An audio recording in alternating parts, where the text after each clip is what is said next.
When laughter cut deeper than tears. By Olivia Lee, 60 years old. I am Olivia Lee, 60 years old, and I used to believe that after 6 decades of life, nothing could truly shock me anymore. I had survived poverty, I had buried my parents, I had built a business from nothing but determination and sleepless nights. I had raised a son I was proud of. Or so I thought. But nothing prepared me for the evening. I returned from my trip and saw my wife crying quietly in the corner of our living room, while my son laughed freely with his in-laws. That was the moment I understood something terrifying. Sometimes a family doesn't fall apart loudly. Sometimes it breaks in silence. The taxi stopped outside our house just before sunset. The sky was painted in soft orange and fading gold, the kind of peaceful view that usually fills a man with gratitude. I stepped out slowly, my suitcase in hand, 2 weeks away on what would likely be my final business seminar before retirement.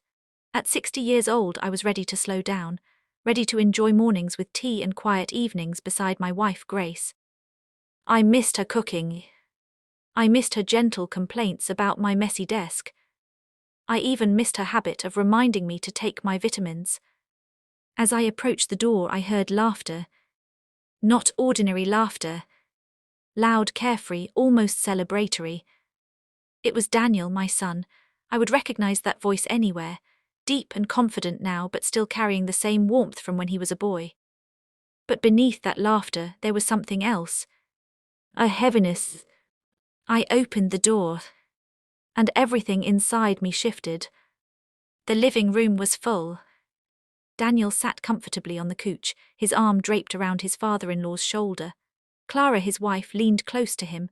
Her mother was animated, telling a story that made everyone burst into laughter. Everyone, except Grace. She sat near the dining table, slightly turned away from the group. Her hands rested in her lap, her shoulders were stiff. Her eyes were red. She wasn't sobbing, she wasn't drawing attention to herself. She was crying silently. The kind of crying that happens when someone feels invisible. I stood there, frozen. "Dad, you're back," Daniel said cheerfully, standing to hug me. I hugged him back, but my eyes never left Grace. She looked up at me for a second. And in that second, I saw something I had never seen in 40 years of marriage. Loneliness. Dinner that evening felt like I was sitting at someone else's table.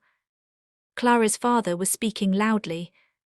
"This house has potential," he said, tapping the wooden dining table I had built myself 30 years ago. "With renovations, it could be much more modern." Daniel nodded. "Yeah, we've been talking about expanding the living area." "We?" The word echoed in my mind. This house wasn't bought with inheritance. It wasn't gifted. Grace and I built it from nothing. I remember mixing cement with my own hands. I remember Grace bringing me water under the burning sun. I remember Daniel playing with sand piles where the garden now stands. Every wall held memory. Every corner held sacrifice. And now they spoke of it as if it were an outdated investment. Grace barely touched her food. I watched her carefully. Something had happened before I arrived. That night when everyone was asleep, I found Grace sitting in the dark kitchen. "You don't sit in the dark unless something is wrong," I said softly. She tried to smile. "They think it's practical," she whispered. "What is?" "Transferring the house to Daniel." I felt a chill run down my spine. "Did he ask?" She shook her head. "He told me." There is a difference between asking and telling. One shows respect. The other shows assumption. He said, "Since you're retiring, it makes sense to secure everything under his name." His in-laws agree. Oh, so this was not just a suggestion. It was pressure. And Grace had faced it alone while I was away. "I don't care about the house," Grace said, her voice trembling. "I care about how I felt." "How did you feel?" I asked. She looked at me. Like I was temporary. Temporary. After 40 years in the same home. After raising a son with sleepless nights and endless sacrifices. Temporary. Tears rolled down her cheeks again. They were all laughing about renovation plans, while I sat there feeling like I didn't belong. I held her hand. In that moment, I felt something stronger than anger. I felt failure. As a husband, as a father. The next morning, I called Daniel into my study. He looked distracted. "Dad, can we make this quick? I have work." "When did you stop having time for us?" I asked quietly. He frowned. "What's that supposed to mean? Why did you tell your mother the house would be transferred?" He sighed. "Dad, you're 60. Retirement is near. We're just planning ahead." "Planning without us?" He crossed his arms. "It's logical." "Is your mother illogical?" He didn't answer. "Did you see her crying yesterday?" His expression shifted. She was emotional. She was hurt. Silence filled the room. "You laughed," I said gently, "while she cried." His face paled slightly. "I didn't know. You didn't look." After he left, I sat alone. Had I raised him to value security more than sensitivity? I worked constantly during his childhood. I missed school events, I missed dinners. I always told myself I was doing it for him. But perhaps I taught him something unintended. That financial stability mattered more than emotional presence. Children learn from what we do, not just what we say. Maybe this was my lesson too. I invited everyone again 2 nights later. This time I was prepared.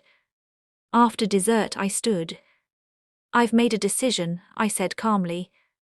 Daniel straightened up. "I will be retiring next month." Nods around the table. "And regarding the house, I will not transfer ownership to anyone." The room went quiet. Instead, I continued, "The house will be placed in a family trust. Your mother and I will live here as long as we live. After that, it will be fairly distributed." Clara's father cleared his throat. "Is that necessary?" "Yes," I replied firmly. "Respect is necessary." Daniel looked hurt. "Dad, don't you trust me?" "It's not about trust," I said. "It's about boundaries."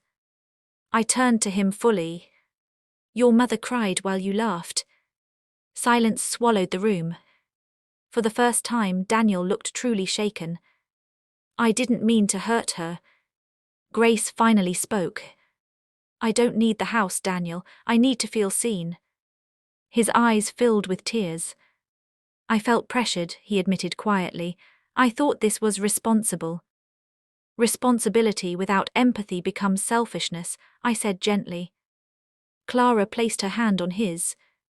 Something shifted that night. Not perfectly, but honestly. Over the following weeks, conversations replaced assumptions. Daniel admitted he felt insecure about providing for his future family. His in-laws had influenced him heavily. Grace admitted she often felt sidelined since their marriage. I admitted I had been emotionally distant during much of Daniel's upbringing. Healing did not come in a single apology. It came in small gestures. Daniel began sitting beside his mother again during family gatherings. He asked her opinions before discussing plans. He listened, truly listened. One afternoon, I walked into the kitchen and heard laughter. Soft, warm, genuine. Grace and Clara were cooking together. Daniel was setting the table. When he saw me, he smiled differently than before. Not with entitlement, but with gratitude. "Dad," he said, "thank you for teaching me something I didn't know I needed to learn." "What's that?" I asked. "That a house is built with walls, but a home is built with respect." I felt my chest tighten, not with pain this time but pride. The moral. At 60 years old, I learned one of the most important lessons of my life. Success is not measured by what you pass down. It is measured by what you pass on. You can give your children property, money, opportunity. But if you do not teach them empathy, gratitude, and respect, they may one day sit in your living room laughing, while you cry in the corner. And they may not even notice. Never let your loved ones feel temporary in the place they built permanently. Never allow logic to silence compassion. And never assume your family understands your heart without you speaking it aloud. I am Olivia Lee, 60 years old. The evening I returned home and saw my wife crying while my son laughed almost broke us. But sometimes the moment that nearly destroys a family becomes the moment that saves it. Now, whenever laughter fills this house, I look around carefully. Not out of fear, but out of love. To make sure no one is crying silently. Because true wealth is not ownership. It is awareness. And respect. Always respect.